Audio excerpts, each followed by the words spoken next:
moved here from Utah, brought his family here to take advantage of this extraordinary opportunity that he sees here in Rochester.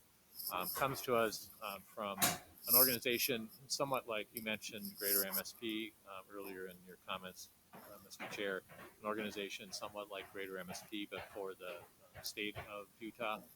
Prior to that, a regional organization in Charlotte, North Carolina, and comes to us with a great deal of experience around this body of work that we need help with, which is around business development, business recruitment. So with that, Mike, I'll give you the floor. Excellent. Thank you very much. I appreciate the invitation today to come and talk a little bit about what we're going to be working on from an economic development perspective.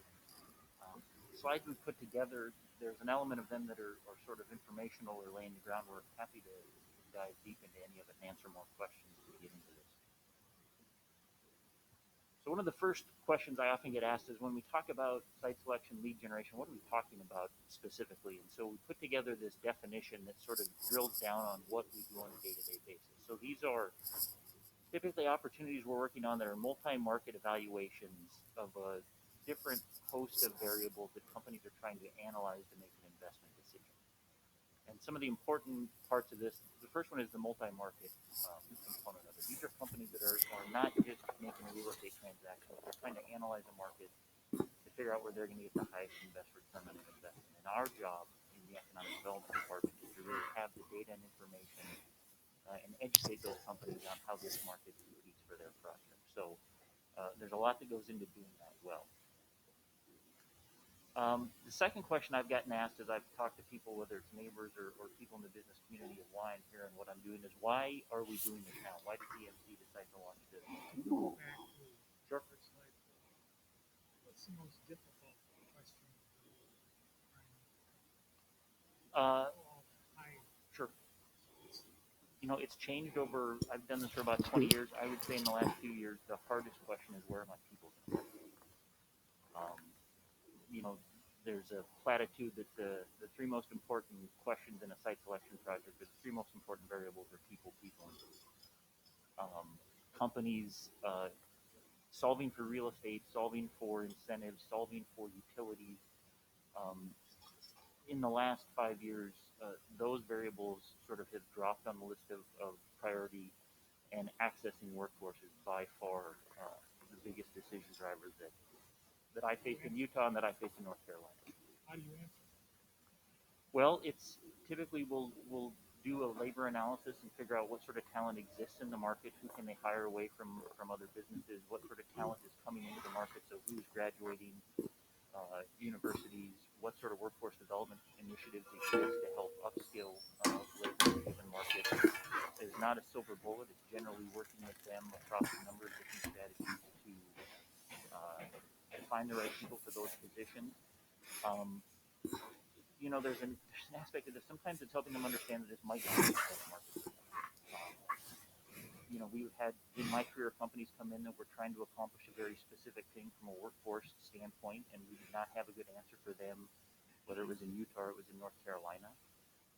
And part of the job is helping them. You don't ever want a company to make a bad decision. You don't want them to make a decision to come into your market if you don't think they're going to be successful. So part of the objective is educating them on what we can do in a given market, what opportunities exist, what challenges are going to exist, so that they can make an informed decision. And sometimes that informed decision is around challenges that might exist. So understand your resource, understand your capacity from a workforce standpoint, and make sure the company understands where the place is.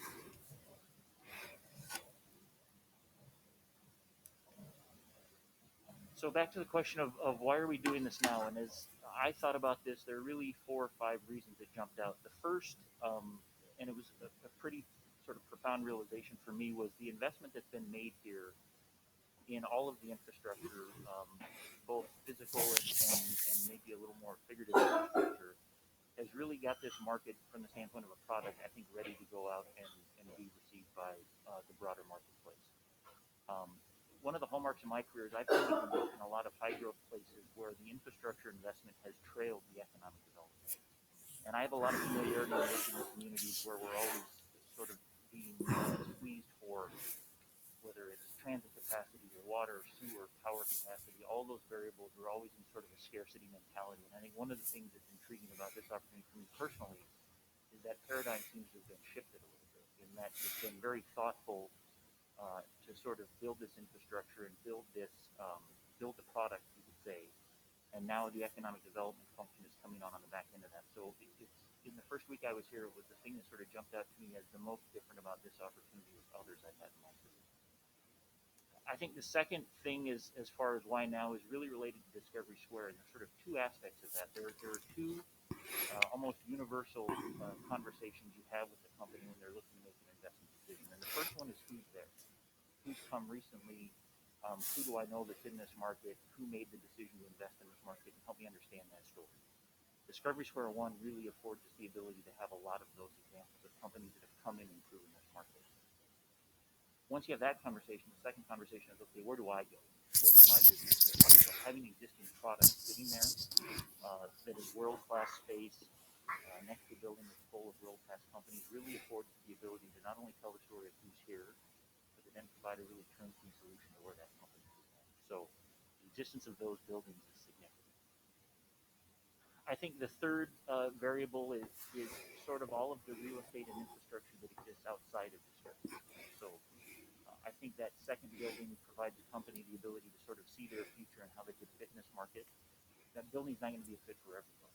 And so the fact that we've got additional turnkey real estate, greenfield sites, brownfield sites in close proximity allows us to present a company with a second, third, or fourth option, which again, think back to the fact that this is multi-market. They are competing this market with somewhere else, and we want to make sure we've got as good an answer as the other markets there will be. And I think the fourth reason, and this is sort of universal, is the economy is really sort of restructuring right now in terms of where people are working, how they're working. I think it's going to continue pretty dramatically over 2022 as businesses come back online and start to put people back in offices. And so I think sort of the global economy is right for us to put this market out in front of companies looking to make an investment decision and really have them evaluate us alongside maybe some more traditional markets they've looked at in the past.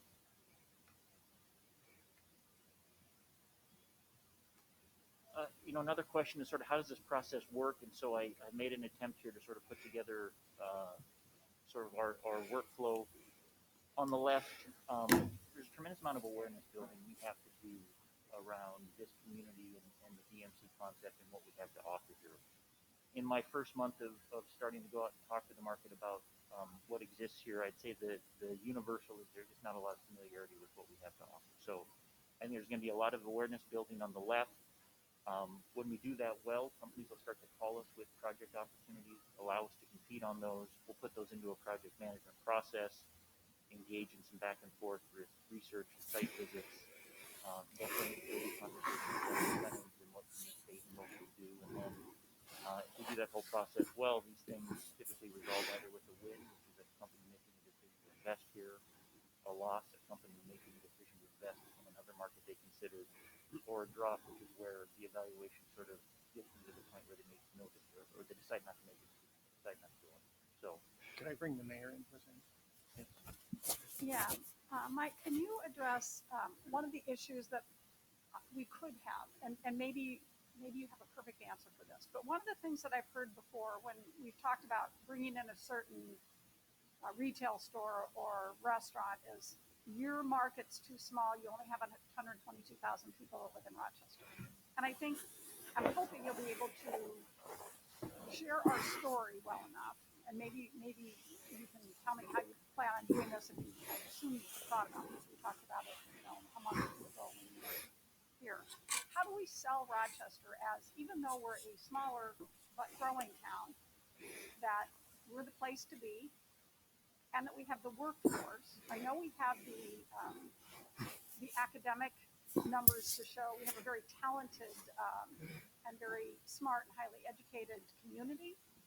Better, higher, better is maybe not the right word, but we can compete with many communities and win out on that part. We have the skill set, but do we have the numbers? Are we a large enough market for businesses, whether they be in type that maybe biomedical and retail? Do we have that right market, and how will you sell it?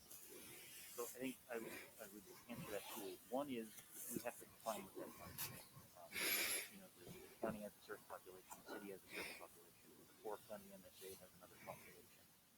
The state defines us as part of this southeast region that is yet another population. I would argue our proximity to the Twin Cities is close enough that we can consider part of that community our population. And so part of it is understanding what that trade area is. Is it 100? Is it 200? Is it 400?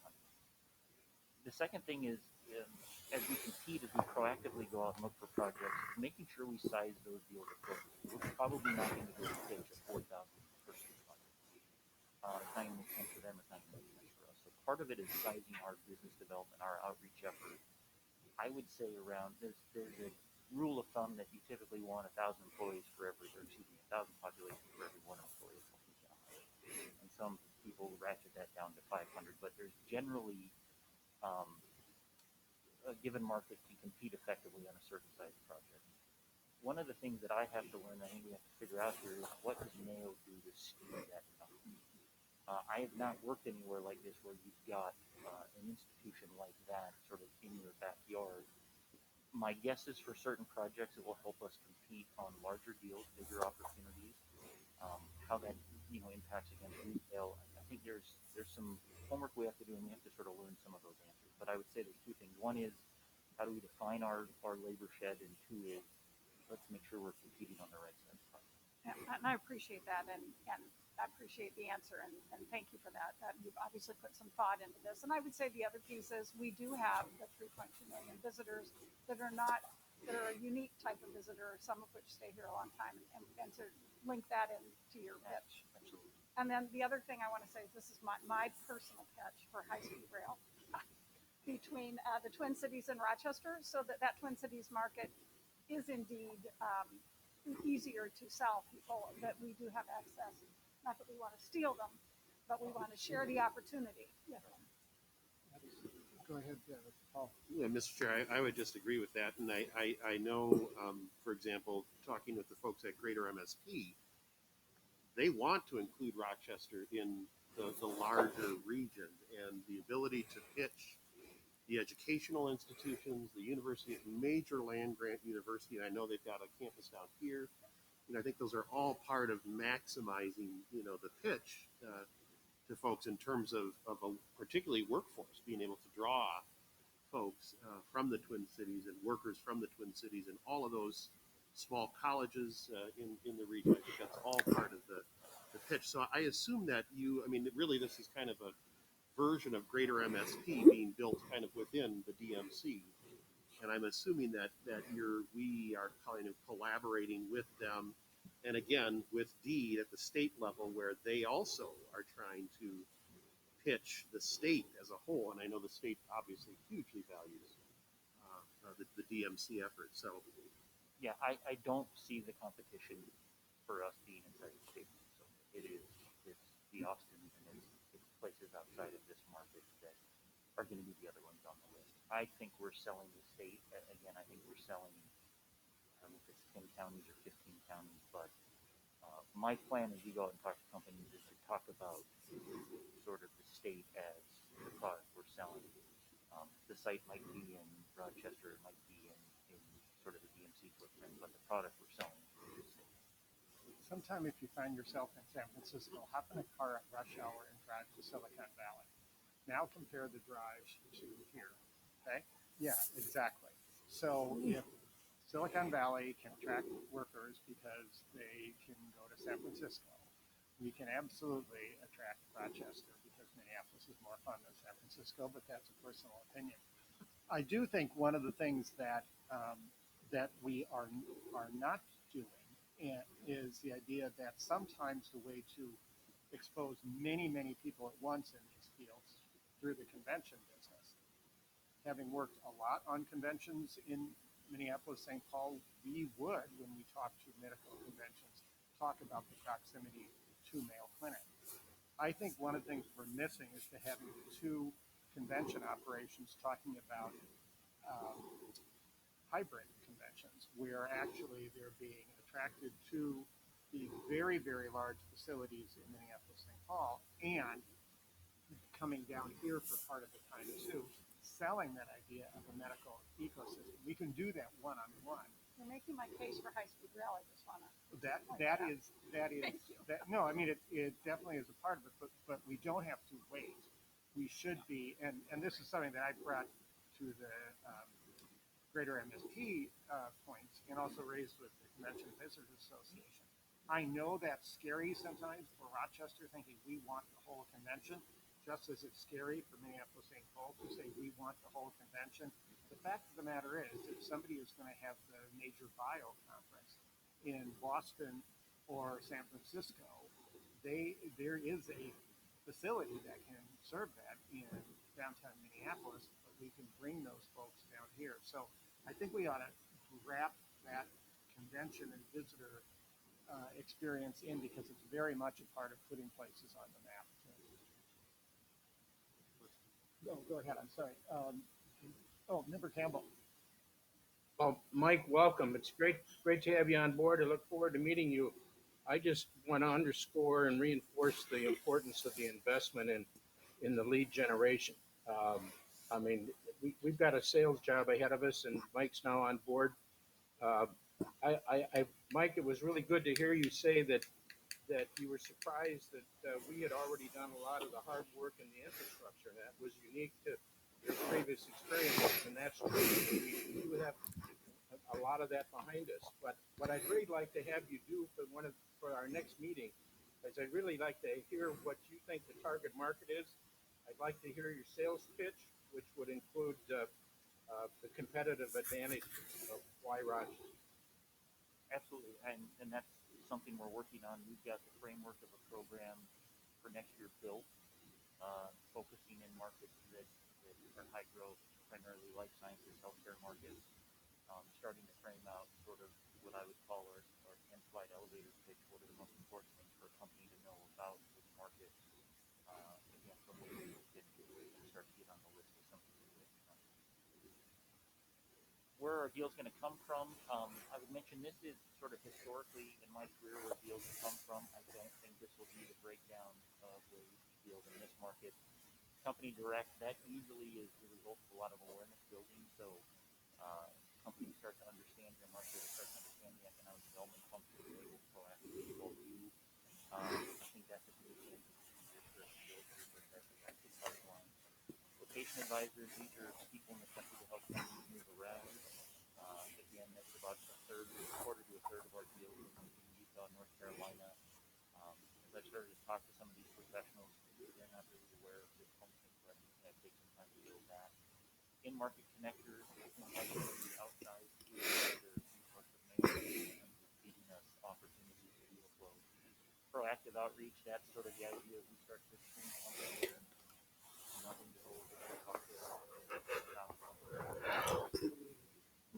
plant the seed of what the opportunity is here in Rochester. So I think one of the things we'll report on going forward is as we run this program, where we see deals come from and how do we adjust moving forward to make sure that we're spending our money in places where we can generate opportunities. Industry focus, I think there's sort of some immediate opportunities, obvious, healthcare, life sciences, med tech. The sort of concept of America's City for Health has been explained to me. It really sort of opened my eyes to, I think, a whole different strategy and a different approach to businesses and other industries that really put value on health and wellness and safety.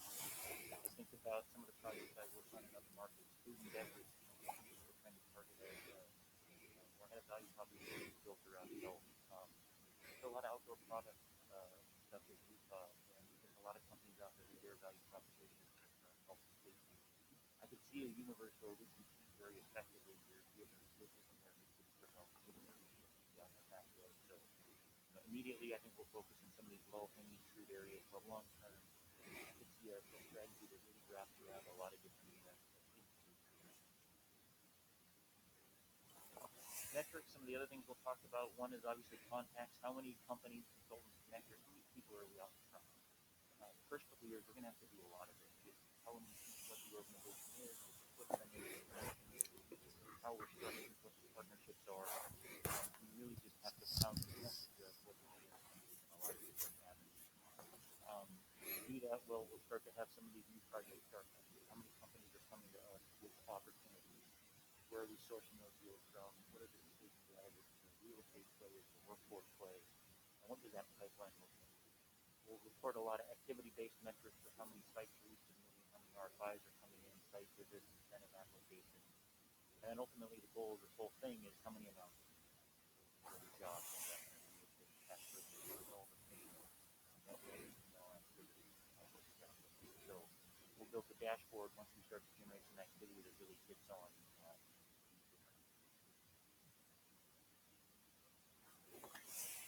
some action items. So you mentioned the business case. That's the thing that we're trying to craft right now. Really wrap our head around the value function of a lot of different things. Take that business case, turn it into some collateral. Again, information that's easily digestible. If you get 20 minutes with the company, what do you want them to understand? Sort of 3 or 4 most important variables. And then you start to build this client database of different key customers out in the market, whether that's a consultant, a connector, a company executive, or a real estate executive. Wherever the decision makers are in these different audiences, we want to make sure that they know who they are. We've got to build some CRM infrastructure to manage all of this. It's one thing when we've got 1 or 2 projects, but I look forward a couple of years when we've got 100. There's a lot of data to keep track of. How are we marketing to these companies that maybe have a 2-year sales cycle? It's not uncommon for us to sit down with the business and have them be really intrigued and then have them say, my lease in this facility is up in a year, come back and talk to me. So we want to make sure to manage all that data so that we can run an efficient program and make sure we're back in front of people. Again, I mentioned the awareness and outreach. There's going to be a lot of that in short term with getting the word out. And again, we do all that well in the short day project. Have a whole host of opportunities.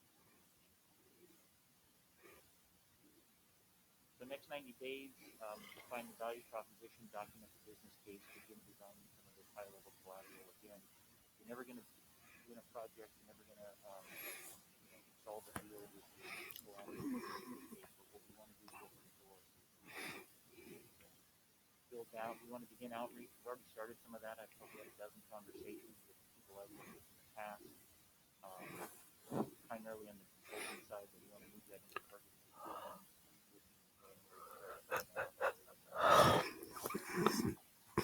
We need to inventory the product, so again, every square of the 1 and 2 are obvious, but what other opportunities exist in the immediate market. And then 4, so we got down here, we want to create a program of work that talks about where we're going to be. These initiatives focus on lead generation, focus on awareness, what activities take place in the market, what activities take out of the market, and sort of how do we put together a well-rounded program that has longevity and sustainability. Coincidentally, 90 days is what happens to be the date of our next board meeting as well. And then I think there was a question around, sort of who's part of this effort. Just sitting down in my first 30 days, it's a big group. It's people inside the market, inside the city, inside the county, inside the state. I think these are all people that we're going to want to partner with. I'll apologize in advance. I'm sure I missed somebody else. But it's a broad effort, and it's an effort that's going to include a lot of people in the public and private side. You never know what a question comes to. That our job is not to know all the answers, but our job is to know and that's part of it. Member Campbell, is your hand up? Yeah, I just think this is really exciting, and when you have your package put together, Patrick, I think we should talk to Shreeza here at the Carlson School, and we should get you on the first Tuesday agenda to tell the story of the DMC, and particularly the game plan that you have to recruit businesses to Rochester. Thank you. Any other finishing comments? I want to actually just make 2 quick ones. First off, pivoting on that earlier question about everywhere else you've worked, the recruitment first and infrastructure later. NBC News did a night in Austin. It was blah, blah, blah, going on about Austin. Have you ever driven in rush hour at Austin, which has 1 freeway serving the entire metropolitan area and 0 transit? So some of this work, the brain damage we've done over 7 years on transit planning and all of that sort of thing, is very much about that. The second point is one of the phenomenal things is to have a city of Rochester size competing with cities of much greater size and all that, and that's one of the amazing advantages here. And it's one thing to fight above your weight class. It's another thing to shift onto our own plane. And what I mean by that is that in all of those much larger places that we compete with for some of these businesses, you mentioned, for instance, being in Boston, you cannot have the same quality of life that you have here. There is the ability to have walkable neighborhood that you can walk to at lunch. There is the idea of getting on a bike after work and riding 100 miles of bike trails and winding up to the Minnesota River, et cetera, et cetera, et cetera. I like the idea of America's cities for health, but honestly, I prefer something closer to part of the heartland, which really plays to the fact that we have a very, very balanced life, and we do represent the core of the country. If you want to live in a San Francisco or Boston, you probably will. Many people come here in spite of. We need to get more people to move here because of. And I know many do, but we need to sell that companies that are out here, et cetera, et cetera. So I've always seen it as part of the heartland more than America's city health. It gets us on the plane. My last note, I'm the best case of one. The last 6 months, when I made the decision that I wanted to leave, I had a lot of opportunities, a lot of key parts of the country. We looked at all of those and made the decision not only for the tremendous opportunities this job affords me, but for the very easy. I know it's not a huge town, but I'm directionally challenged sometimes. The first day I drive to work, I plug in my phone and I'm thinking off the address. And when it popped up that I had an 8-week commute, I audibly laughed out loud and looked around for somebody to celebrate with, and I'm the owner of the car. But Yeah. having all of those world-class amenities somewhere where you can have a beautiful home and a main street probably is the crux of what it is. Okay, great. All right, thank you very much. As you can see, there's a tremendous amount of energy around this discussion. We're excited about it, and we're very excited about your position. It gets us where we need to be. Patrick, how are we doing here? We want to move on to retail equipment.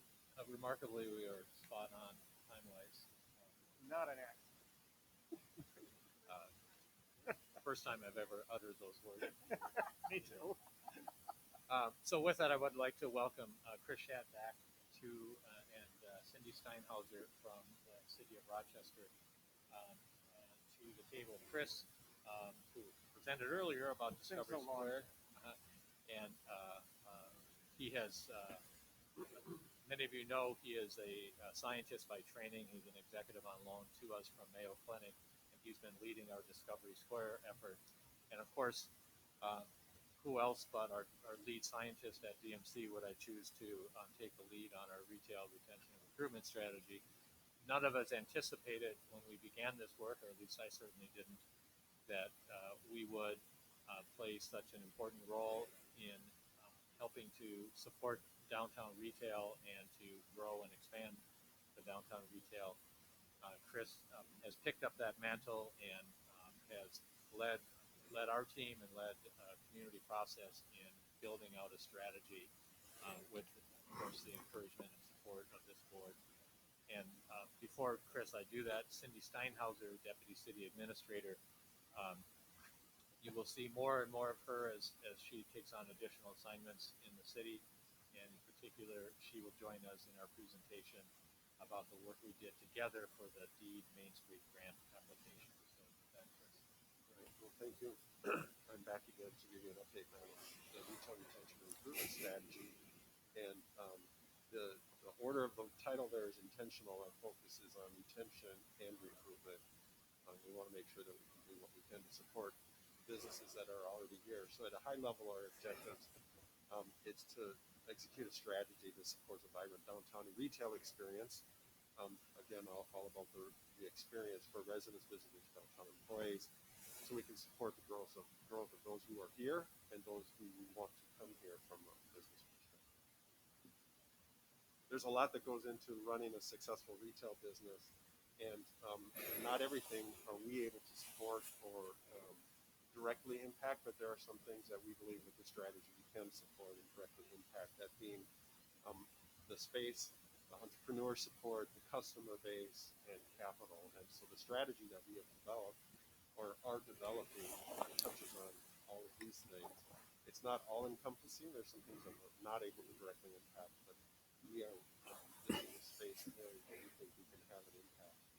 There are 9 elements to the strategy, some of which we're data gathering and are largely complete. And then as we slip into execution mode, we've done a significant amount of work partnering with the Rochester Downtown Alliance and understanding who's living downtown, as we've had this urban infill of new places for people to live downtown. And we've heard downtown Rochester described as the fastest growing neighborhood in Rochester.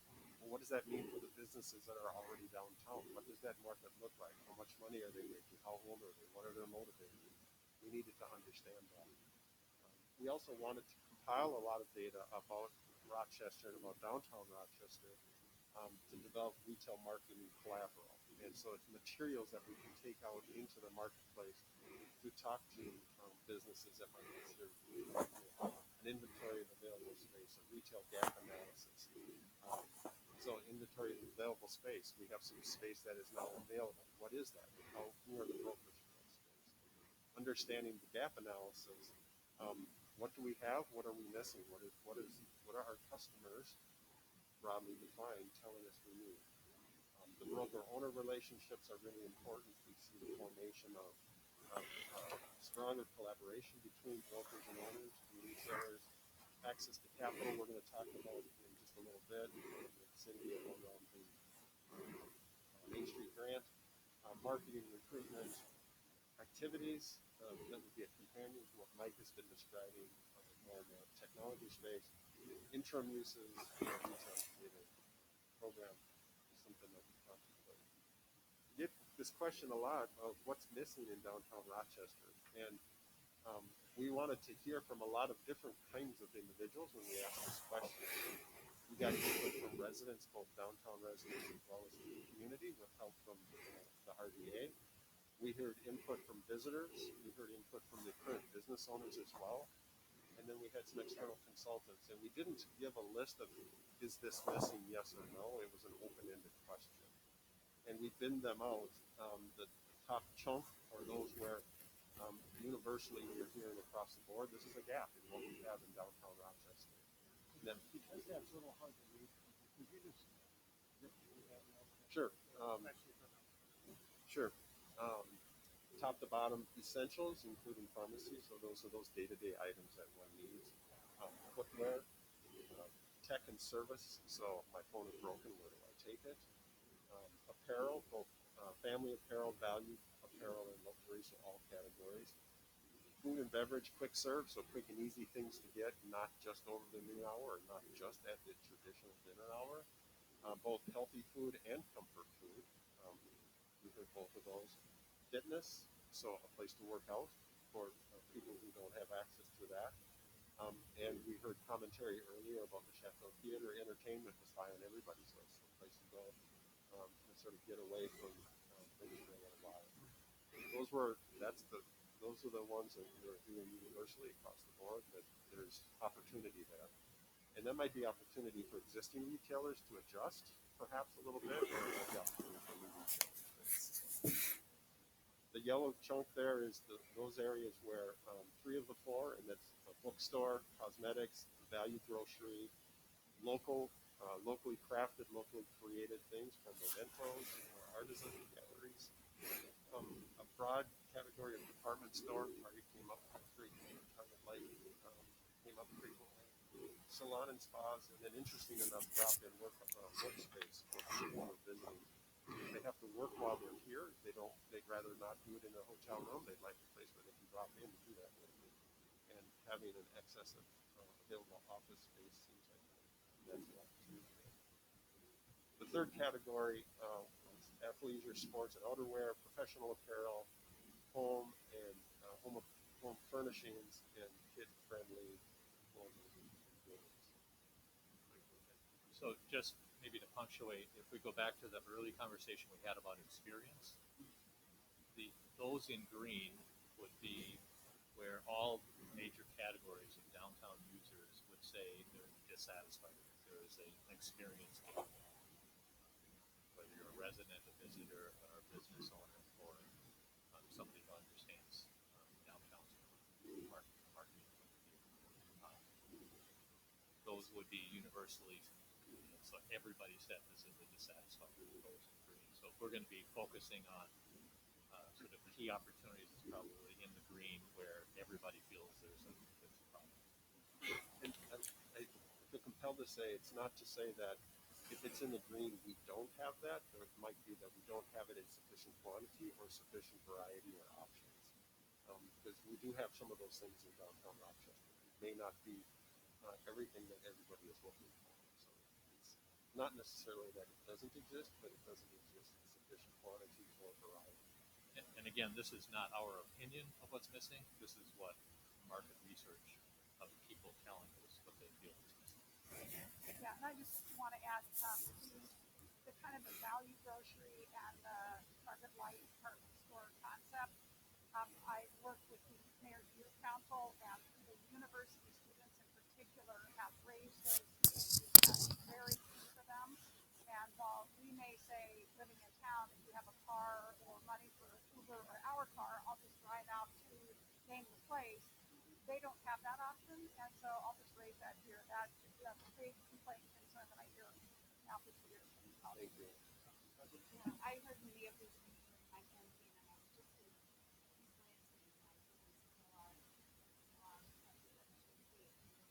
Target Light right across from my office, and it's the CVS connection. So it was right on the edge of the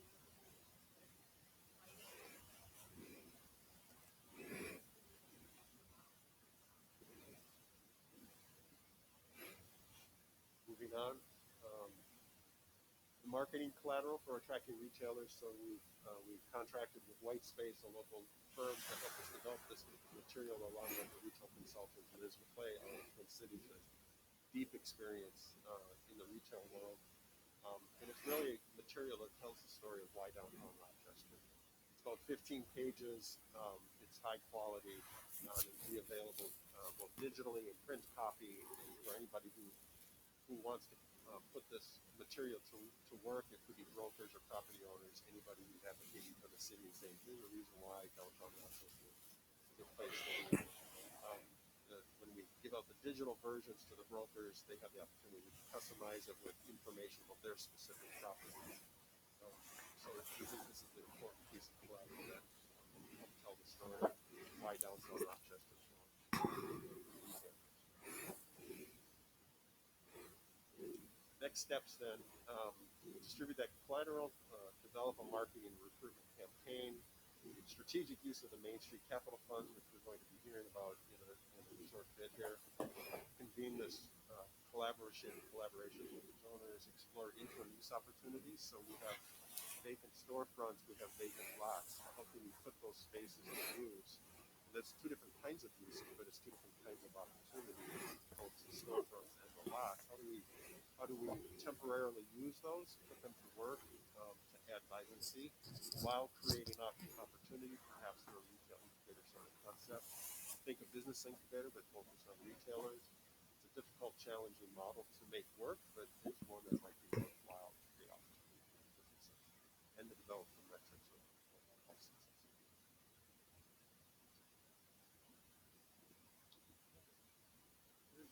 Thank you very much. Okay. So unless there's questions about the retail piece, Chris. Okay, so partnering with Cindy here, and we're going to tag team on this presentation because from the very beginning, this grant has been a collaboration between the City of Rochester and the DMC office, and it's been a whirlwind. We learned of the opportunity in early August, and the application deadline was the end of August. So we had to convene a group of people, and there was a lot of conversations on all hours of the day, but we managed to get the application in. So just some background, we know that this is capital challenging business owners. COVID has meant businesses need to operate a little bit differently. The Main Street Economic Revitalization Program was announced by in early August. It was open to cities around state to apply for funds. And as I mentioned, we partnered with the city of Rochester to apply on an application.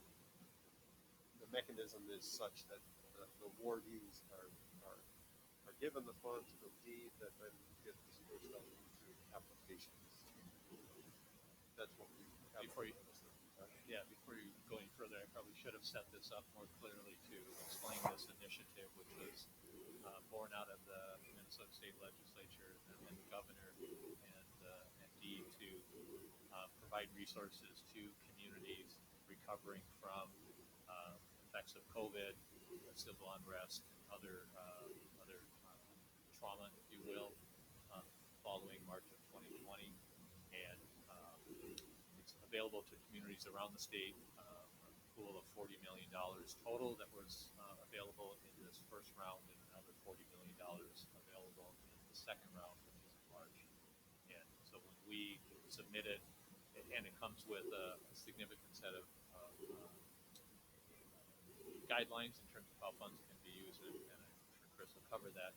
But in particular, just to say that we were one of 10 awardees in this first round around the state, and proud to be in the company of the Minneapolis Foundation and the St. Paul Foundation, the Duluth Economic Development, Southwestern Minnesota Initiative Fund, I believe, and a number of others in being selected to receive these funds to make available to our downtown community.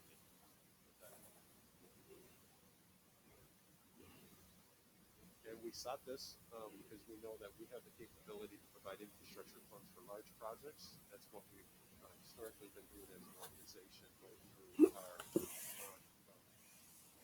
special projects as well as city infrastructure.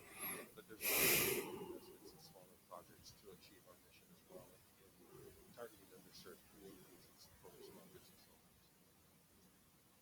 Just some differentiation between the Main Street funds that are available to us and the DMC infrastructure funds that we traditionally have used.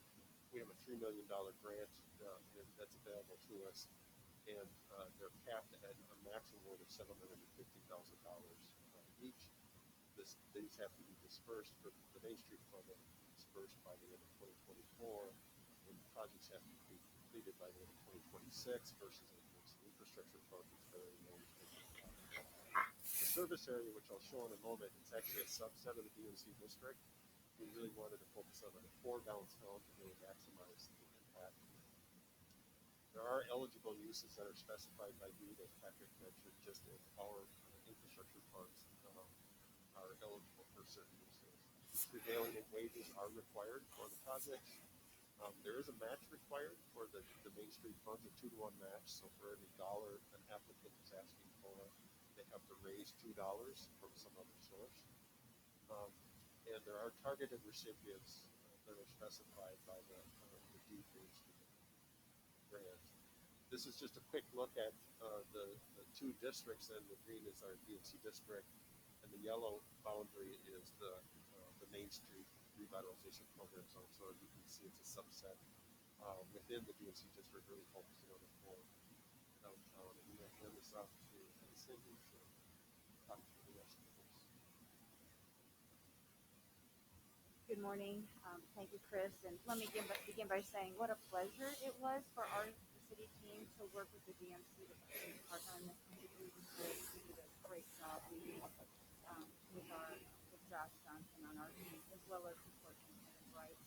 As Chris indicated, the state really does dictate the terms of the award that was received and how the funds might be used. I would note, and as you can see, it's particularly for capital, it's specifically precluded using it for existing business operations. This is really meant to drive development and revitalization, as Patrick said, of those communities hit particularly hard over the past year and a half event.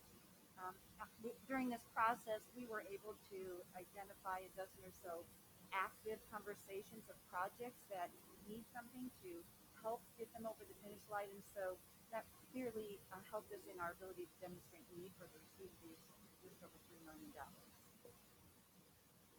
Again, per the deed requirements, there's a target population for the use of these funds. said, properties in the designated area are eligible, but in particular, we hope that these funds help to support the state requirements as well as our local strategy to lift up projects that support the BIPOC community and other communities that perhaps have disproportionately not had access to funding streams like this. I'm particularly excited about the co-design piece of this project, right? So we have some really great examples of co-design and see it as a real strategy going forward. We've used it particularly in the built environment, but in this case, on this project, we're going to be able to use the co-design process to help influence systems that influence the built environment of the project. And so co-designers will help develop the application process. They'll be included in reviewing the applications. And then also as part of the engagement effort, there's going to be a very strategic communication strategy that we want to use to create awareness not only of the opportunities these funds and the impact that they're having, as well as we anticipate that there'll be technical assistance that we'll need again to help support these projects, lift them up, and bring them over to finish line. Partnership has been key. It's been key to Rochester's success, and in this case, Chris mentioned the very accelerated schedule that we had upon receiving notification of this opportunity to when we had to get the application put in. Here is the sampling of the partners that really came to the table to help give us support to this effort. And I would say if there was not already a great foundation of partnership in this community, we could not have turned around this application in less than 30 days. And this is even worse than it did. I'd like to say that together our partnership is helping us 1 + 1 = 3. It is really about leveraging the success of our work here in Rochester. In terms of the current status, again, we're indicated there's a lot of floor planning that needs to happen. We'll be working to develop the work plan, identify the objectives. We've put together a multidisciplinary team that will include, obviously, led by DMC, city representation, as well as other representation on the team. We'll identify the co-designers, again, to help design not only the application process, but help influence the award of applications, developing the scoring criteria, the engagement, and the technical assistance. So that's our path forward. We absolutely want to thank you for your support in letting us partner to pursue these funding. Obviously, of course, a great deal of gratitude to the state for making these funding opportunities available to really help communities that have been negatively impacted by the last 2.5 events, a variety of pretty significant, and help us really bring revitalization to our main street area. So thank you. Members, any comments?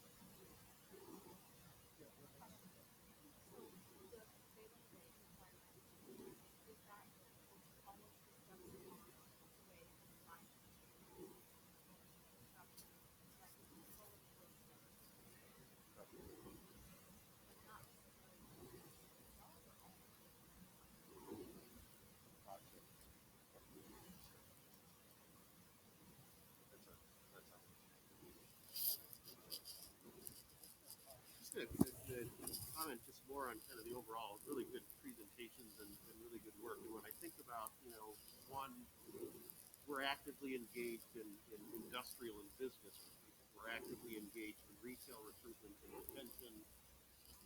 We're actively talking to developers, housing, hotels. And I've said this and shared this with staff before, that I think it's important that DMC also, this is a little bit of my high horse here, we also need to be attracting and recruiting affordable housing developers to the community. I hope and wish that Rochester had just a pressing, list of projects and developers that wanted both private and nonprofit pushing for affordable housing development in the core, right down in the downtown core. And so I just want to just kind of state that for the record, that I hope that we are as active in that recruitment arena as we are in some of the others, so that we're at least intentional. One of the things that we were talking about, I reflected back on why have this long list of 2 lines from our I don't know enough about whether that's the case here or not. I do think that one of the things that, and I guess you guys can tell me that, one of the things that is helpful is there was actually a grant level in Minneapolis. So there was actually a competition. People knew we were going to put this amount of money out at a certain time, and people got involved. There's a different ecosystem there that you're part of, but I wonder if we need to be more proactive. I'm going to use the reactive part, but that will not be fair because I'm sure there's what's going on it. Should we be more proactive? Yeah, I would just say the city council's been really focused on this issue. The county has just completed one rail department, and I'm actually meeting today with some of our partners to see if we can't take advantage of private funding that's available from the state and their own grants that will be coming here soon. So I think there is energy building. We know there's a need of that need there, so the city council's been asking for the numbers and asking for metrics about that. So we just had our last city council meeting a discussion about that, and I think it is leading to what we're talking about, which is we're all aligning the city, the county, working with the county, the city, collaborative, housing collaborative out there to create that list, that line that you described that people want. So I think we're getting.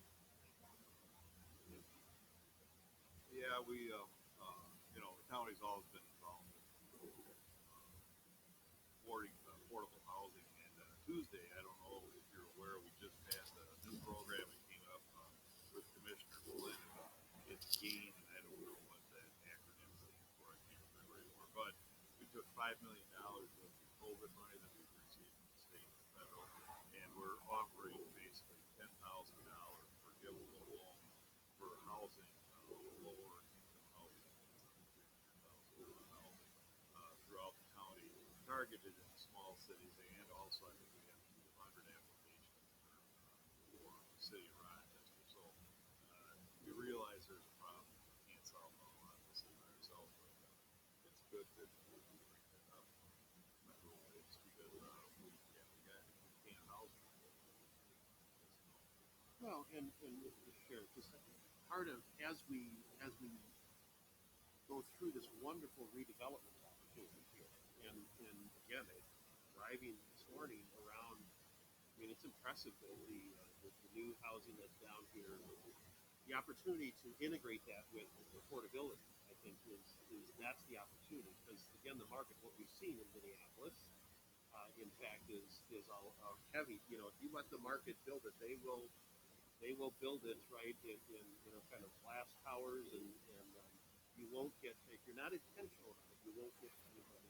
So I'm thrilled to hear about kind of the coordinated effort, city, county, kind of creating that process. I think the coalition, I know that DMC is now part of, with the Rochester Area Foundation and others, Mayo and others, I think is really important. And I want to encourage us to recruit and encourage developers on the front end, right, as actively as we are recruiting and encouraging developers and other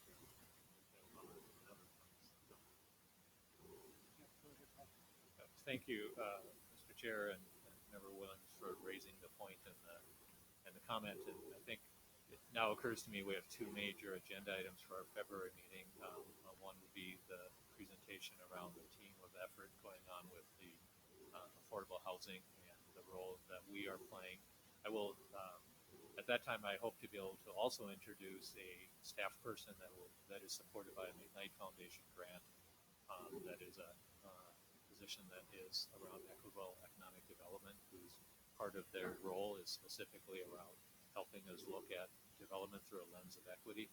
We're actively in the recruitment and interview process for that right now. So I look forward to a more full discussion with the right team of people that we're working with on this very subject. Let's go ahead. Where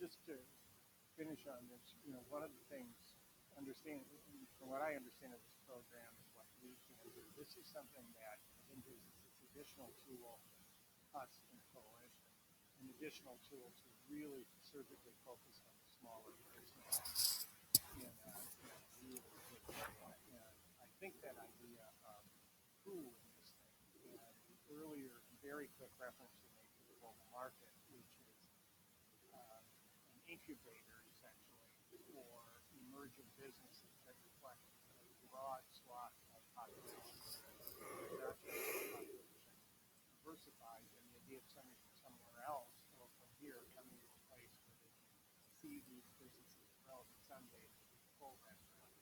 And I think there's a lot there, but I just am, I think you should be very proud for attracting these dollars. It's a very competitive pool, and should be really helpful.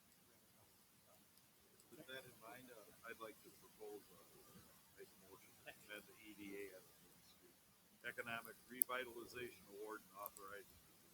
Second on that? Second? Second.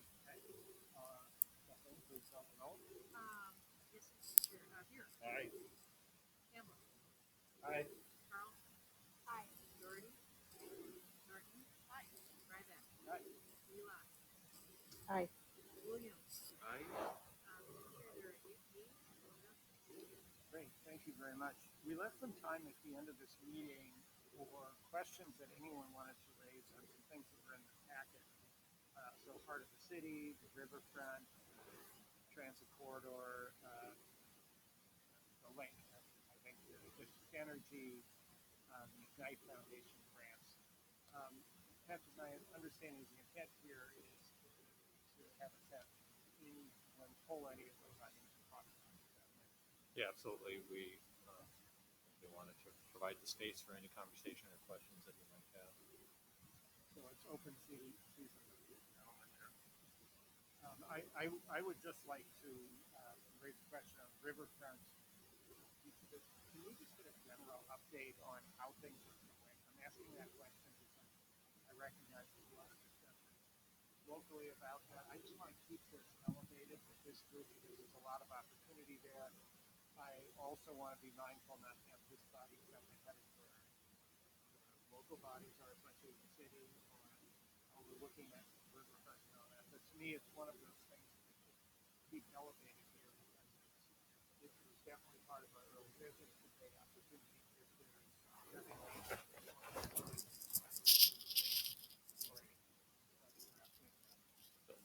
Just quickly then, Mr. Chair, noting that the riverfront was an emerging conversation and priority in Rochester. You did authorize, the board authorized budget support for riverfront planning under the city's stewardship.